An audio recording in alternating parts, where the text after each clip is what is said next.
That was all planned. You knew that. Jeremy, you have to take that off the film. I stopped filming right before you fell, man. Good. All right, that's great. One of my better moments. Wow. Okay, thanks, honey. All right, good stuff. Let's continue this. We've got someone who has promised us a fiery message.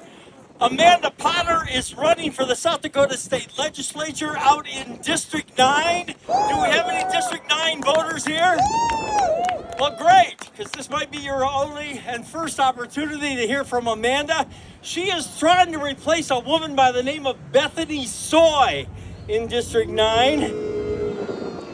Yeah, that's how I feel too. Yeah, I feel much the same way. Please give it up for Amanda Potter.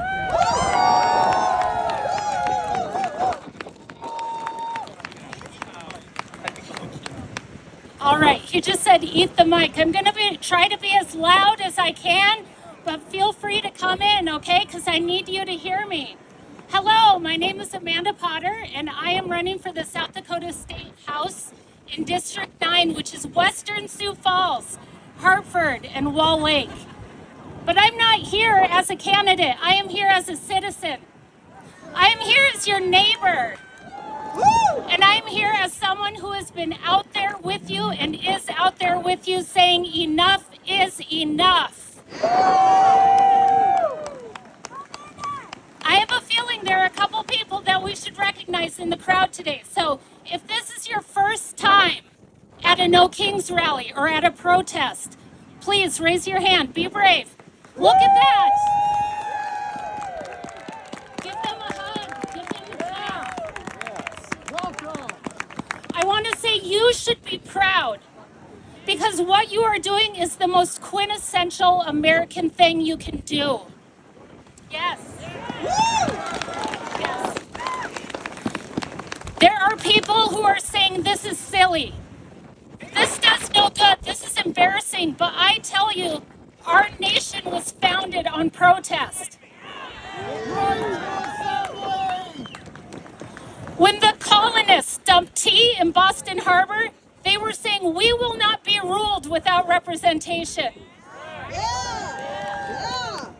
And when black and white Americans marched together and sat together and bled together, they were saying separate is not equal and we will not stop until we are heard. Right? And when my LGBTQ brothers and sisters fought back at Stonewall, we were saying you cannot erase us and we will not be silenced. And they made change. And it took time. It wasn't one march. It wasn't one sit-in. It wasn't one night. It took time. The arc of change is long, but we need people who are willing to walk the whole way. Are you willing?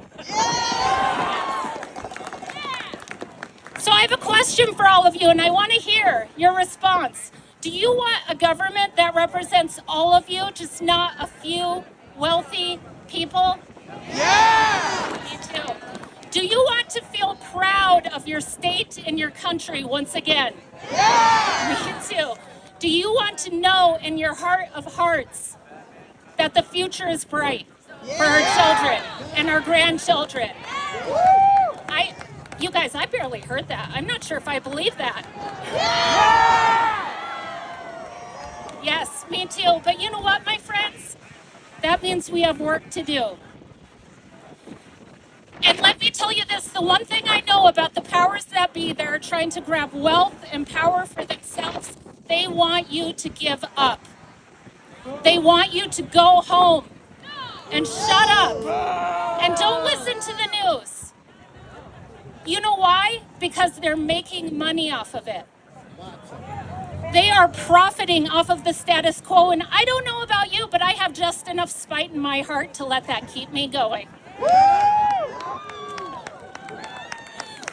So I have two things I'm going to ask of you today, just two. And that is to keep fighting and to not give up. All right? Because it would be easy to give up. But again, the powers that be, they profit from us giving up. They profit from us thinking we did it once and it didn't work. But it's going to take time, and it matters. So what do you do when you leave here today? Keep fighting. Yes. Monday morning when nothing's changed, there are 3 things you can do. The first one is vote. And I know that sounds like a cliche, but this year it matters more than ever. Vote. You have 2 opportunities. You can vote in June for city council, for school board, for our mayor. And then in November, you can vote for me. You can vote for our governor. You can vote for Julian and Nikki. And I hear people say, well, I only vote in the national elections because the local stuff doesn't matter. Might I remind you of a certain person whose name I'm not going to name, who was in our local state legislature, and then she went to Congress, and then she came back, and she became governor, and she got a little attention as governor, and she became Secretary of Homeland Security. I think you all know who I'm talking about. Local elections matter. The people who represent South Dakota matter. Yes. So you're going to vote. The second thing you're going to do is figure out who those local candidates are and support them. Whether it's city council, whether it's for mayor, whether it's for school board. Again, these elections matter. And maybe you don't want to knock doors. Maybe you don't want to make phone calls. That's okay. Can you like and share their statuses on social media? It's easy, right? Can you help them with graphic design? Can you take pictures when they're speaking at a No Kings rally and tag them in it? Yes, you can. I'm ready. Take my picture. Actually, don't. My hair looks terrible.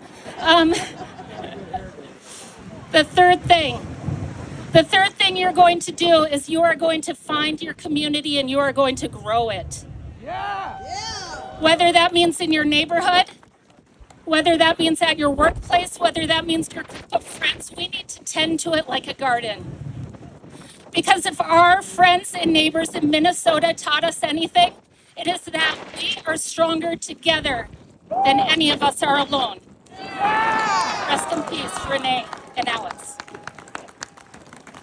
We can do this. We can make change. This democracy is worth fighting for. We can do it, but we have to do it together. Say it with me, together. Together. Together. Thank you.